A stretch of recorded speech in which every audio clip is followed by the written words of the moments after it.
नमस्कार, मी वर्षा पार्षद व्हायचं गार्डन्स क्लब कार्यकारिणी सभासद.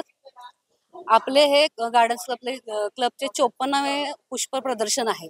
दरवर्षी हे जे प्रदर्शन आपलं भरतं आणि ह्या वर्षी प्रत्येक वर्षी एक संदेश घेऊन आपलं प्रदर्शन येतं. तर ह्या वर्षीचं जागतिक संदेश आहे, माती वाचवा देश वाचवा. जो आपला मातीचा कस निघून चाललेला आहे, लोक रासायनिक खतं वापरत आहेत, त्यामुळं कस निघून चाललेला आहे. तर आम्ही लोकांपर्यंत पोहोचवत असतो की जे आपण घरात कंपोस्ट करतोय ते भाजीपाल्यापासूनचे कंपोस्ट तयार करा किंवा शेतांमध्ये रासायनिक खतं न वापरता सेंद्रिय खतं वापरा. हा संदेश घेऊन आपलं क्लब यावर्षी 54वं प्रदर्शन सुरू झालेलं आहे. आपल्या ह्या प्रदर्शनामध्ये विविध प्रकारची फुलं, बिया याचं प्रदर्शन असतं. तर बियांचं प्रदर्शन पण आहे. राईबाई पोपरेंचं जो संदेश आहे की आपल्या देशातलं बीज वाचलं पाहिजे, हा संदेश इथं आपण प्रदर्शनातर्फे मांडलेला आहे. तसेच आपली जैवविविधता संपून जाऊ नये, फुलपाखरं संपून जाऊ नयेत यासाठी प्रत्येकाने फुलझाडं घरात लावावी.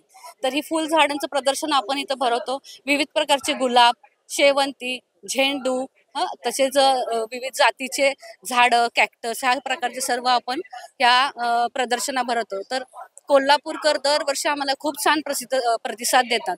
यावर्षी ही लोक अगदी आदल्या दिवशीपासूनच विचारायला सुरुवात केलेली आहे. तर आज कालचा दिवस सुरुवात झालेला, आज सकाळी 10:30 वाजता उद्घाटन झालेलं आहे.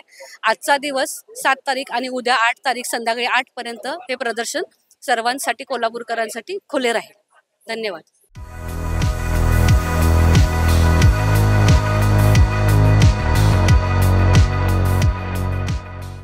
नमस्कार, मी पल्लवी कुलकर्णी, अध्यक्षा गार्डन्स क्लब कोल्हापूर. 54वा पुष्प प्रदर्शन आणि स्पर्धा कोल्हापूर महानगरपालिका आणि गार्डन्स क्लब कोल्हापूर यांच्या वतीने इथे सादर करण्यात आम्हाला खूप आनंद होतो आहे.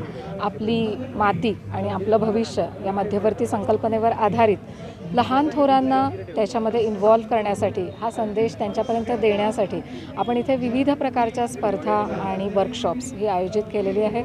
ज्यामध्ये लहान मुलांसाठी ड्रॉइंग कॉम्पिटिशन, पथनाट्य स्पर्धा, पथनाट्य स्पर्धेमध्ये आणि ड्रॉइंग कॉम्पिटिशनमध्ये वयाची अट आपण घातलेली नाही आहे आणि त्यालाही विषय आपली माती, आपली माणसं किंवा सॉईल स्टोरीज, गोष्टी मातीच्या असे विषय आपण दिलेले आहेत. त्यानंतर तरुणाईला ह्याच्याकडे आकर्षित करण्यासाठी, मोबाईल आणि मीडियाच्या आहारी गेलेली तरुणाई आहे, तर त्यांना ह्याच्याकडे आकर्षित करण्यासाठी आम्ही बोटॅनिकल फॅशन शो पण ऑर्गनाईज केलेला आहे.